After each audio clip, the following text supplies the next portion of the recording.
Good evening and welcome to The Buck Stops Here. A 17-year-old boy out on bail after being convicted of murdering a child and sentenced to a remand home for juveniles is believed to have committed his second murder in 5 months.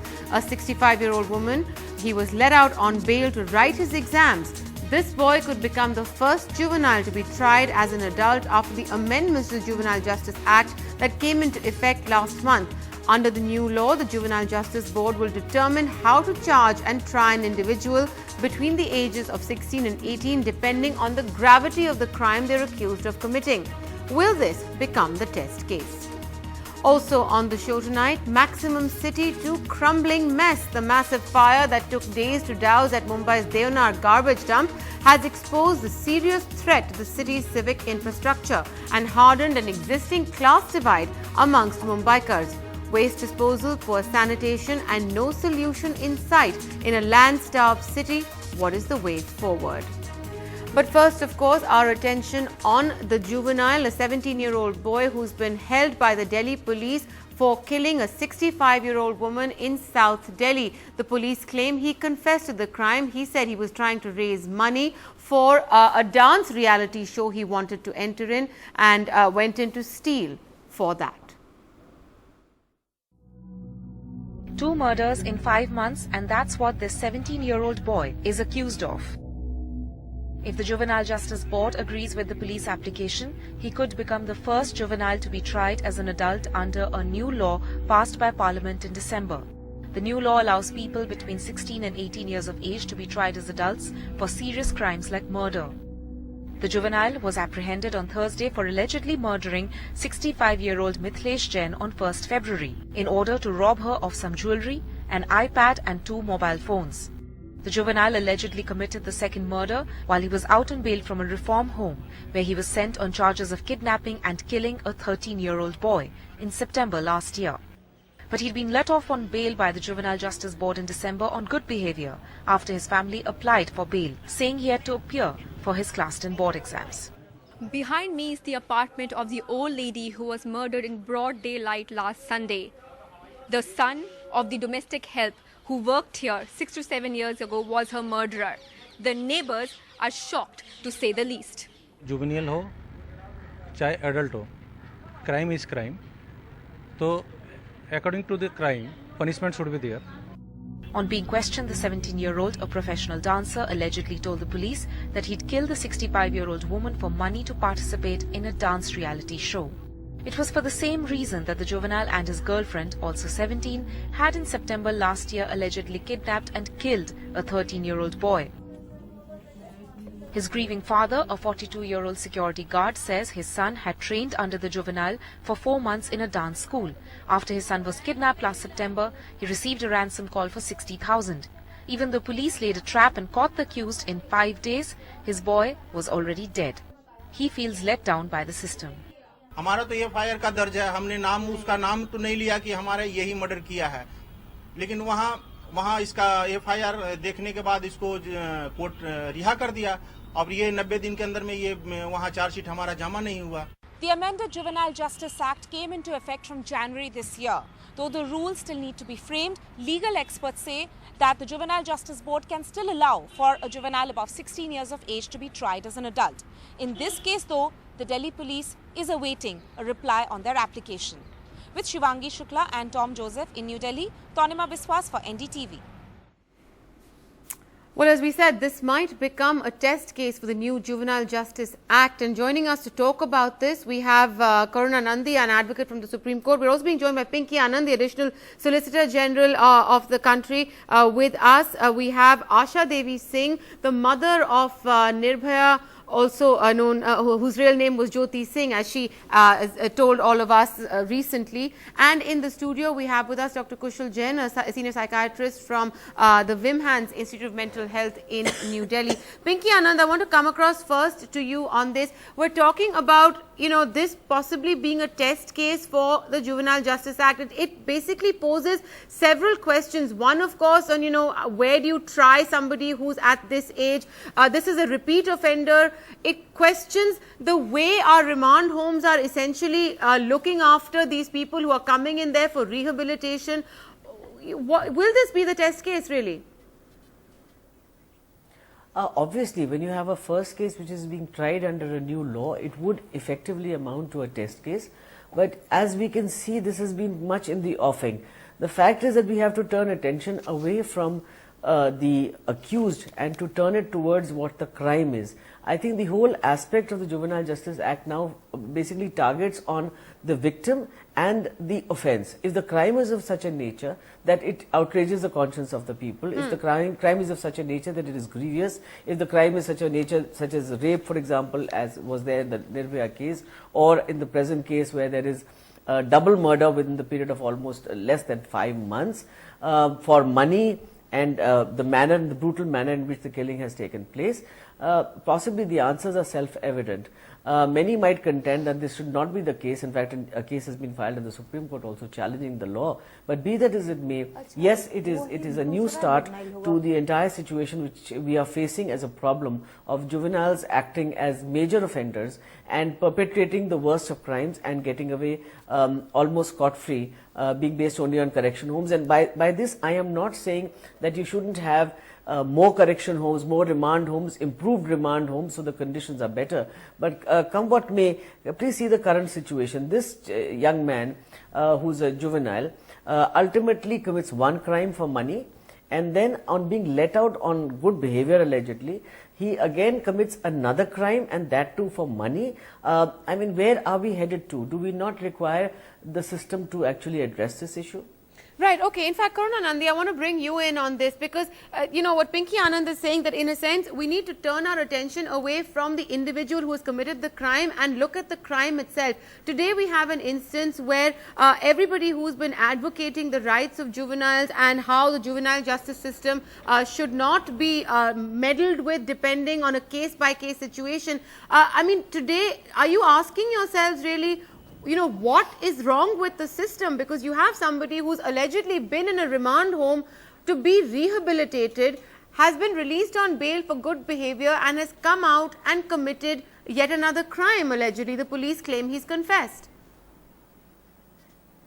This is a massive failure, Maya. There are two things, there are two pillars of the juvenile justice system. One is responsibility, taking responsibility for your actions, and this is a part of rehabilitation. If somebody committed a murder of a 13-year-old, it's it's a huge sign of negligence on the part of the authorities, the Juvenile Justice Board, or all of those who made the decision. Those who recommended that he be released in 2 months, those who made the decision that he be released in 2 months. And I really think that this case should at the very least go to the High Court for, you know, some kind of strictures. Because obviously, you know, this boy comes out without any rehabilitation, without taking any responsibility, right, within 2 months after a murder of a 13-year-old. And which is why I find that this rush to speak of sentencing, particularly from functionaries of the state, is deeply irresponsible. Because, you know, if we look at we are not just speaking of the rights of juveniles, that's one aspect. Right. We are also very much speaking of the rights of victims. Because when we speak of, you know, 10 years from now, Yeah. when we have all these young people put in jail without rehabilitation, without careers to fall back on, treated, you know, bunged close enough to adult criminals, Okay. All right. with alternative careers that are really only criminal, there So the will be much question of more how the recidivism. system The is massive working. failure of the state today, the Right. massive failure of the system today is to let this boy out after 2 months with little or no intervention. So And I we'll think get- that we'll is get to- absolutely appalling, and I'm amazed that the focus is not on that by the state authorities. Yeah, we'll get to that in just a moment. But Asha Devi जी, मुझे आपसे भी पूछना था क्योंकि जब ये juvenile जो Nirbhaya case में रिहा हुआ अभी कुछ ही महीने पहले, कुछ ही हफ्तों पहले, बातचीत इस पर चल रही थी कि there should be some kind of monitoring system, उस पर नजर रखा जाए, वो कैसे रिलीज हो रहा है, कहाँ रिलीज हो रहा है, बहुत चर्चा हुई इस पर। और जुवेनाइल जस्टिस एक्ट जो बदला गया है निर्भया केस को लेकर एग्जाम्पल के तौर पे काफी प्रेशर आया था सर पार्लियामेंट पे बदलने के लिए। आज आप क्या कहना चाहती हैं, जो ये 17 साल का लड़का है जो रिहा होकर पुलिस कह रही है कि उसने फिर से किसी की हत्या की है, आप क्या कहते हैं इसके बारे में? आज देखिए, मैं तो शुरू से ही कह रही हूँ कि मर्डर और क्राइम, अगर वो उम्र नहीं देख रहे हैं तो उनको सजा में उम्र नहीं देखनी चाहिए, चाहे वो 17 के हों 16 के हों। क्राइम क्राइम है, मर्डर मर्डर है। तो इस पे हमारे कानून व्यवस्था को, हमारे सिस्टम को सोचना चाहिए कि ऐसे लोगों को हम अगर बाहर करेंगे तो ये फिर दोबारा जाके करेंगे, और उसने दिखा दिया।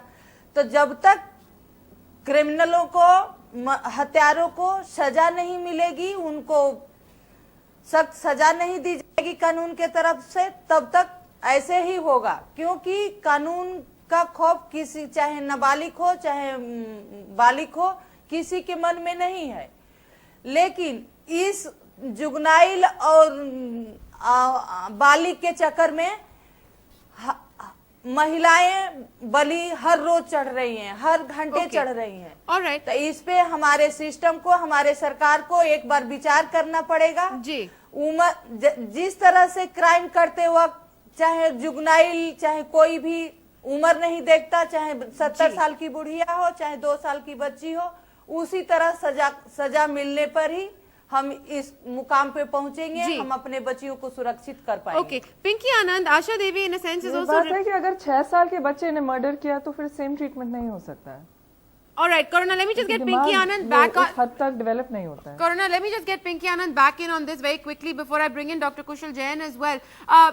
Pinky Anand, Asha Devi in a sense is reiterating the point that you have made, that you know one has to look at the nature of the crime. The juvenile himself or herself is not looking at the age of the person or the profile of the person they are attacking, you know, or killing in these examples. So why should the state, you know, Karuna is talking about this being a failure of the state, the person shouldn't have been released in 2 months. Ultimately, where is the state's responsibility in how these homes are being run? How does that tie in with the pressure to have changed the Juvenile Justice Act and the amendments that have been brought in?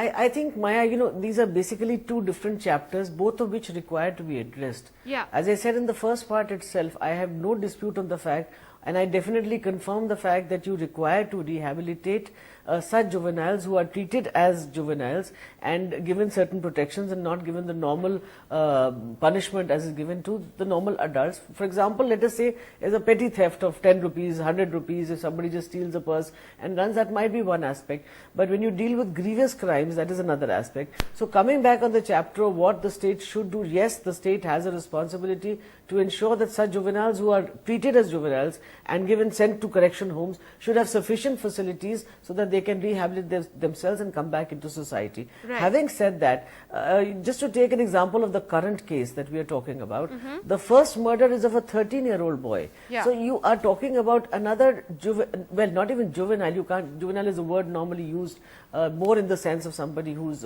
an accused. So a young boy who's been murdered by yet another juvenile. So where is the protection? We have to focus life onto which parts of protection do we want to give? Do we want to give protection to the society members, which includes the juveniles, which includes young people, which includes the women? For example, as Asha Devi just said, you're finding a considerable amount of crime being perpetrated of a very grievous and heinous nature.